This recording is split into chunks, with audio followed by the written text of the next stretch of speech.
वगैरह के लिए हानिकारक हो जाते हैं।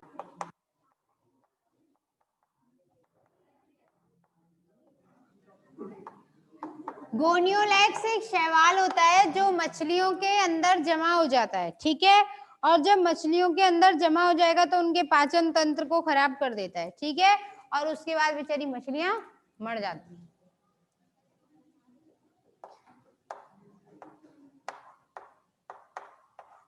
मतलब तुम्हारे लिए वो आइसक्रीम, चॉकलेट, लिपस्टिक, क्रीम सब बना रहे हैं और मछलियों को मार रहे हैं।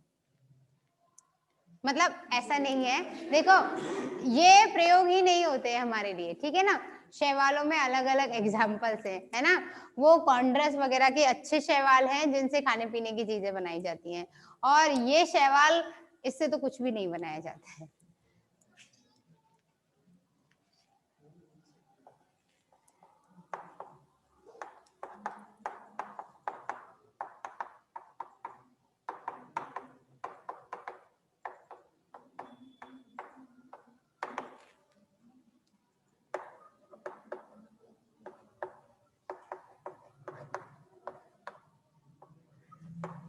मृत्युकारी है ना, मृत्यु हो जाएगी मछलियों की।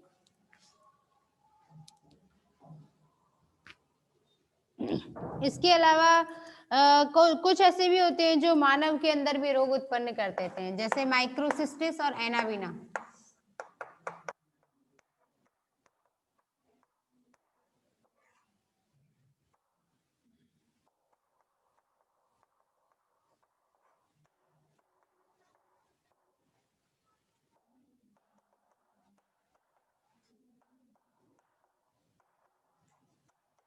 आमाशयी विकार उत्पन्न कर देते हैं। विकार मतलब रोग, हाँ पता होगा तो ठीक है, नहीं पता तो लिख लेना।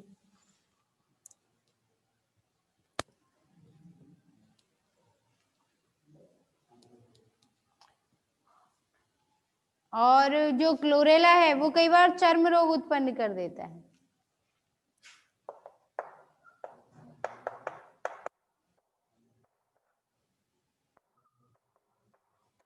चर्म रोग मतलब त्वचा संबंधी, है ना।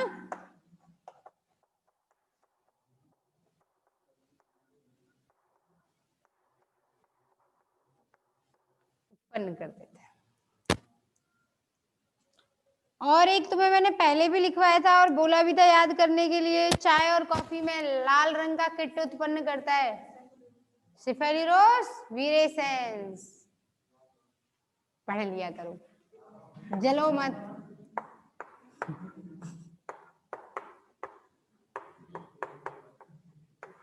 सिफेल्यूरोस वायरेसेंस या वीरेसेंस।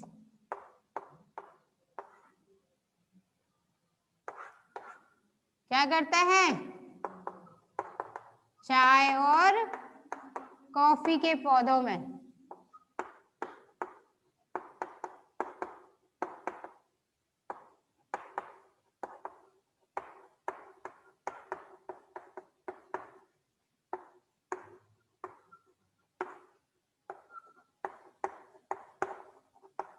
पौधे लिख लेना, है ना। कहीं कहो तुम चाय और कॉफी में ही लाल रोग उत्पन्न कर देता है, वो बनाई ही नहीं जाएगी फिर उस हिसाब से।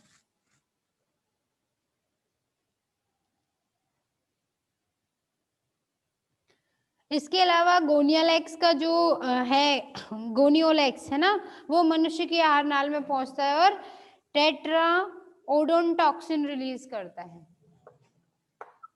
जो मृत्युकारी होता है। या इधर ही लिख लो, इसमें जगह बची है तो दोबारा लिख लो। मैं लिख देती हूँ, तुम लिखते रहना, है ना।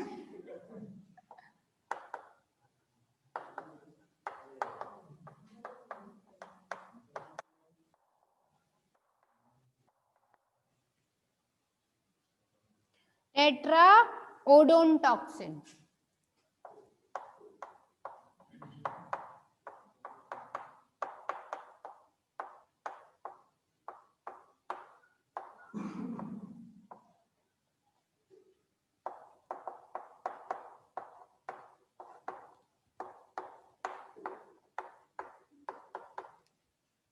जो मृत्युकारी है, मर जाते हैं लोग उससे।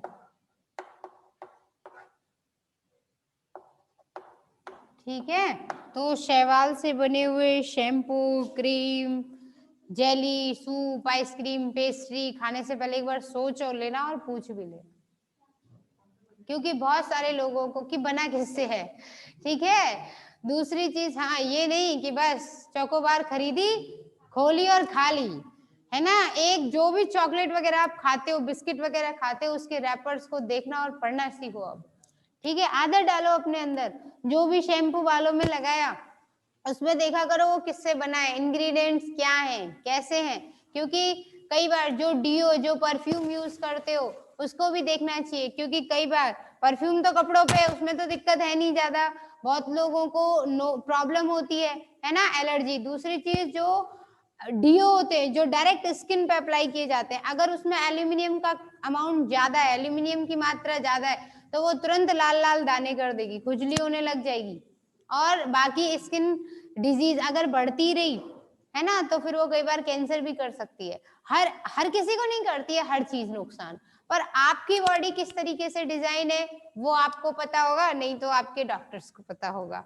ठीक है ना, इसलिए अपना ख्याल खुद रखने के लिए जो भी चीजें खा रहे हो, पी रहे हो, यूज कर रहे हो डेली यूज में, उसे अब देखना सीखो। जरूरी नहीं कि बस दवाइयों में ये देख रहे हो लास्ट डेट कितनी है, एक्सपायरी डेट देख रहे हो बस, और कोई देखता ही नहीं है कुछ।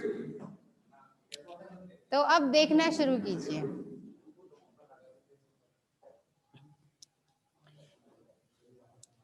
ठीक है, तो ये कुछ शैवाल है जो काम्या इस तरीके से इनका नुकसानदायक। इसके अलावा सुन लो, कुछ शैवाल ऐसे होते हैं जो जहाज की जो लकड़ी होती है, बातें नहीं, जहाज होता है जहाज, ये तो नाव बन गई है ना। चलो ठीक है, सपोज करो माना कि ये जहाज है, ठीक है। बात समझो कि जो जहाज की, देखो समझो जो टॉपिक समझाने की कोशिश कर रही हूँ, जहाज की जो लकड़ी होती है ना, ये इस लकड़ी में कई बार शैवाल इकट्ठे हो जाते हैं और खोखला कर देते हैं, इससे होल बना देते हैं। अब सोचो, जब इसमें होल होगा तो पानी भर जाएगा, तो फिर ये तैर नहीं पाएगा, है ना। तो कई बार उसे बोलते हैं जहाजों की फाउलिंग।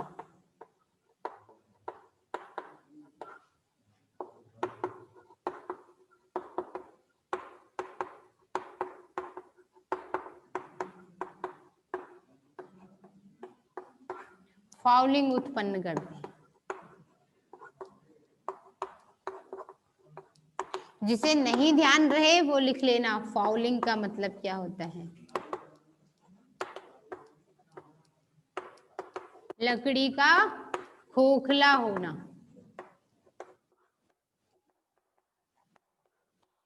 ठीक है, वुड जो है उसकी वो खोखली हो जाती है।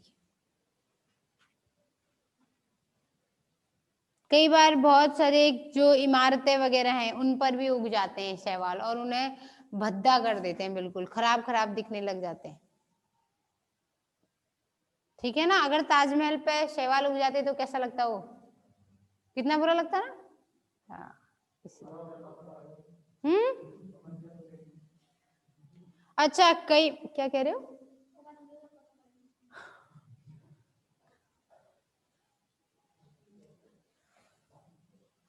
कुछ सकारात्मक सोच लेना चाहिए। ठीक है, सकारात्मक भी सोचना चाहिए कभी। कई बार क्या होता है, जैसे बारिश के सीजन में हम लोग जैसे कपड़े वपड़े नहीं सूख पा रहे हैं तो टांग दिए, है ना, कुछ दिनों बाद उसमें क्या हो जाता है, हरी हरी काई जैसी जम जाती है बहुत सारे लोगों के। कई बार क्या होता है, ज्यादातर अब जो घरों में रह रहे हैं उनमें तो दिक्कत नहीं है, बहुत सारे लोग रूम लेके रह रहे हैं, टांग करके चले गए, बस चले गए सूखे तो सीख, महीने भर बाद आकर के देखा, तो कई बार क्या होता है, आप धोओगे उन्हें, वो साफ तो हो जाएंगे, वो परत तो निकल जाएगी, लेकिन जो वो अपने निशान छोड़ के जाएंगे ना, वो कपड़े पे से वो नहीं हटने वाले हैं। ठीक है, तो ये भी कई बार शैवालों के कुछ नुकसान है। इसलिए कई बार बोला जाता है ना से कि जैसे अब बारिश के सीजन, सर्दियों के बाद क्या होता है, जो बिस्तर वगैरह जितने भी होंगे सर्दियों में उन सबको धूप दिखानी जरूरी होती है, क्योंकि सीलन की वजह से कीड़े, नहीं तो एल्गी भी उसमें प्रोड्यूस हो सकता है।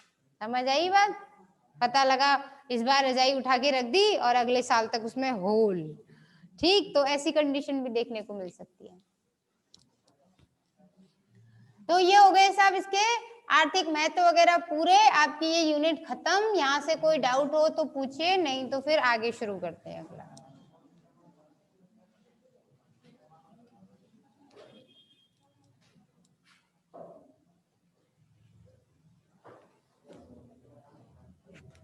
ठीक है, अब इसके बाद इसमें क्या है, जो आपकी सेकंड यूनिट है ना, उसके अंदर आपको ये पढ़ना है, एक एक उदाहरण दे रखे हैं उसमें ज्यादातर। ठीक है, जैसे साइनोफाइसी में ऑसिलेटोरिया है और नॉस्टॉक है, वॉल्वॉक्स, कारा, क्लोरोफाइसी है। इसका एक एक का क्या करना है आप लोगों को पढ़ना है। ठीक है, एक बार आपको पूरा पढ़ा देते हैं, फिर उसके बाद जैसे अगर नए सिलेबस, मान लो सिलेबस अपडेट हुआ आपका कोरोना के चलते, तो उसमें से कुछ एग्जाम्पल्स छुड़वा दिए जाएंगे। ठीक है, तो वो हम आपको बता देंगे कि आप छोड़ दो। ठीक है, पढ़ना तो है ही है, लेकिन एग्जाम के पर्पज से फिर उसको भले ही आप छोड़ दें, क्योंकि पढ़ किसके लिए रहे हो आप? नॉलेज के लिए।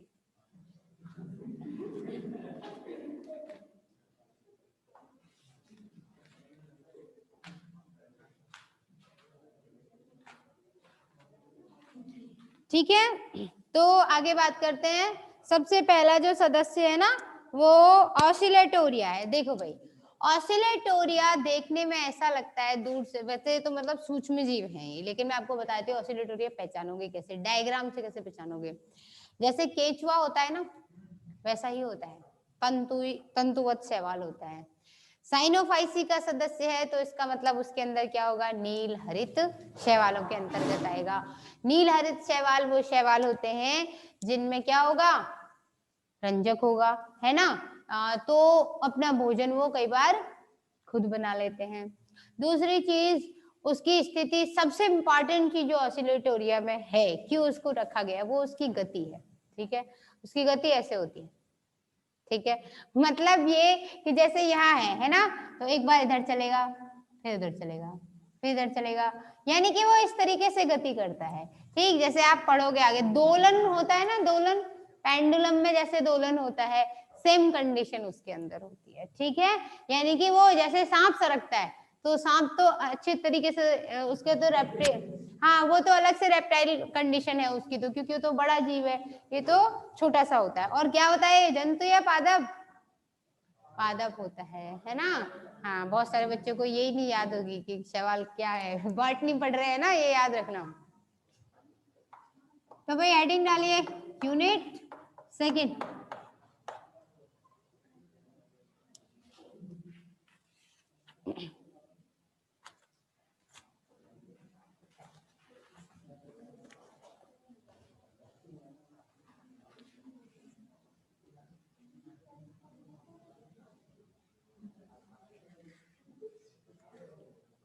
ठीक है, और सेकेंड यूनिट में क्या है, अलग अलग पढ़ोगे आप लोग, नॉस्टॉक, कारा, वॉल्वॉक्स, ठीक है, ऑसिलेटोरिया, ये सारी चीजें पढ़ोगे। तो सबसे पहले पहला पॉइंट डालो, ऑसिलेटोरिया।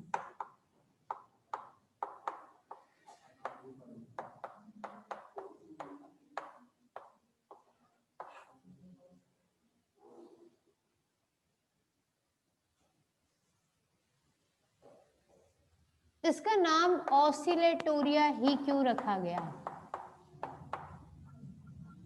क्योंकि ये क्या करता है, ऑसिलेशन सुना होगा ना, Oscillatoria word comes from the oscillation. Oscillation means दोलन, दोलन होता है ना, दोलन की गतिविधि जो होती है, हाँ, जैसे पेंडुलम गति करता है घड़ी में, तो सेम कंडीशन इसकी है। इसलिए इस दोलन गति के कारण ही इसको क्या बोलते हैं, ऑसिलेटोरिया नाम दिया गया। तो सबसे पहले हम पढ़ेंगे क्या, इसका वर्गीकरण। अच्छा देखो भाई, वर्गीकरण में क्या होता है, जो वर्गीकरण की स्थिति है उसमें होगा क्या, वैसे तो पता होगा आपको वर्गीकरण कब जब किया जाता है, तो अलग अलग टैक्सॉन्स में रखा जाता है। टैक्सॉन मतलब क्या होते हैं, वर्गक, है ना। वर्गकों में किसने दिया था सबसे पहले, टैक्सोनॉमी के बारे में किसने बताया था, बताया था तो डी कंडोली साहब ने। लेकिन जो नाम आता है ऑथेंटिक द्विनाम पद्धति वगैरह, सिस्टमैटिक तरीके से जो बोला जाता है, वो कैरोलस लिनियस को माना जाता है। समझ आई बात? क्योंकि एक तो हो गया कि कोई बात बता के चला गया, एक होता है कि कोई बात ढंग से दिमाग में फिट करके चला गया। ठीक है, तो याद कौन रखा जाएगा? जो तरीके से फिट करके गए, आपको ऑथेंटिक प्रूफ के साथ अपनी बात को एक्सप्लेन करके चले गए, है कि नहीं है? तो ये है। तो अब इसमें वर्गीकरण के जैसे गुण आपको पता होगा कौन कौन से स्टेप्स होते हैं। एक तो तरीका ये है कि ऐसे याद करो, जगत, संघ, वर्ग, है ना, गण, कुल, फैम, इस तरीके से याद करो। दूसरा इसकी ट्रिक होती है, ठीक है, Kapil Sharma comedy show, family gossip, साथ में, ठीक है ना, ये ट्रिक है, इससे कभी नहीं भटकोगे। K for kingdom, P for phylum, C for class, O for order, F for family, G for genus, and S for species. अब एक बात याद रखना, एनिमल्स में फाइलम वर्ड यूज किया जाता है, प्लांट्स में डिवीजन यूज करते हैं। यहाँ संघ नहीं होता, क्या होता है? प्रभाग होता है। ठीक है, तो सबसे पहले बात करते हैं क्या वर्गीकरण में। सबसे पहले कौन आएगा? जगत। जगत भाई देखो, जगत पौधों को कितने वर्गों में बांटा गया? 5 वर्गों, 5 जगत बनाए गए थे, है ना। पंच जगत प्रणाली किसने दी थी? R.H. विटेकर। ठीक है, याद है तो अच्छी बात है, नहीं तो याद कर लेना, और अगर श्रद्धा हो तो लिख भी लेना, लिख लो एक जगह कुछ चीजें नोट वैसे ही कर लिया करो। पंच जगत प्रणाली किसने दी थी?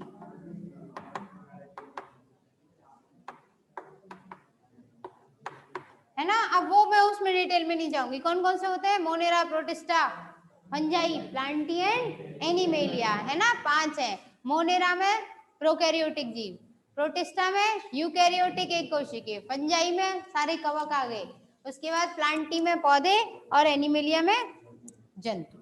ठीक है ना, ये जंतु किसे मानेंगे? जिसमें कोशिका भित्ति नहीं होगी, उसी को जंतु मान लेंगे।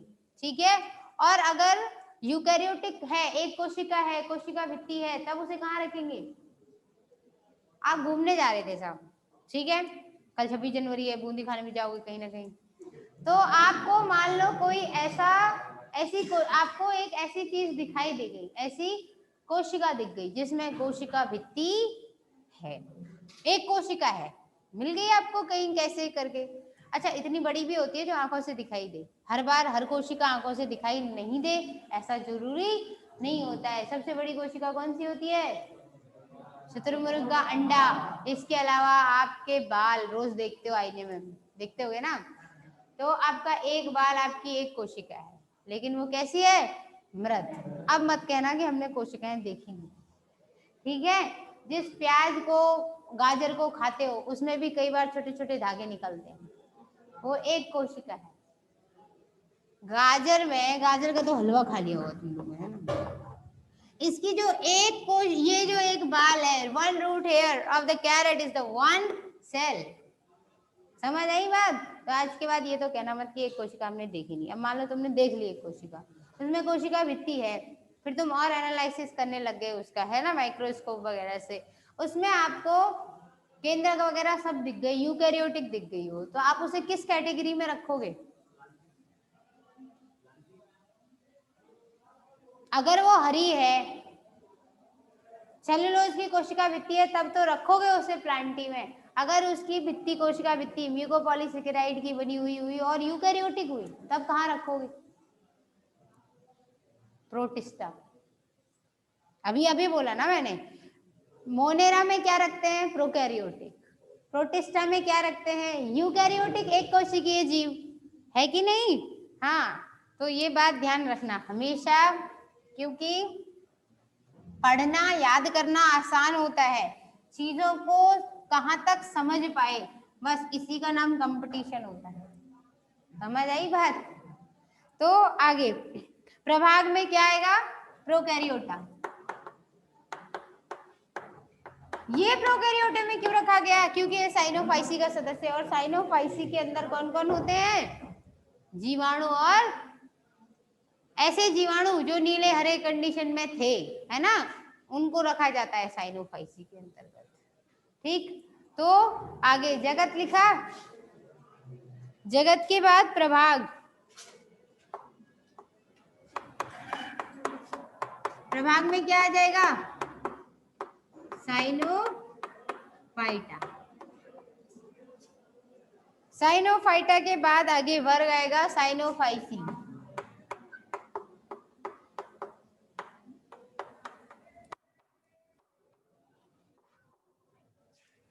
साइनोफाइसी के बाद आगे गण आएगा नॉस्टोकेल्स।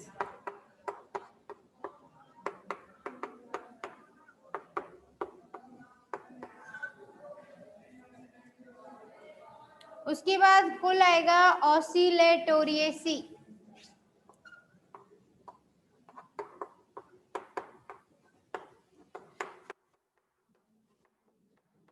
ऑसिलेटोरिएसी, और उसके बाद क्या आएगा, वंश,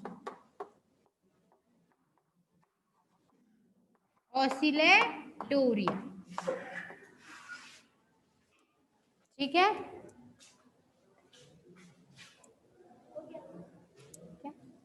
तो ये तो हो गया इसका क्या, वर्गीकरण। उसके बाद इसके प्राप्ति स्थल, इसका जीवन चक्र, इसकी भोजन, जनन, ये सारी अवस्थाएं देखेंगे। ठीक है, तो अभी के लिए इतना ही, बाकी का अगली क्लास में।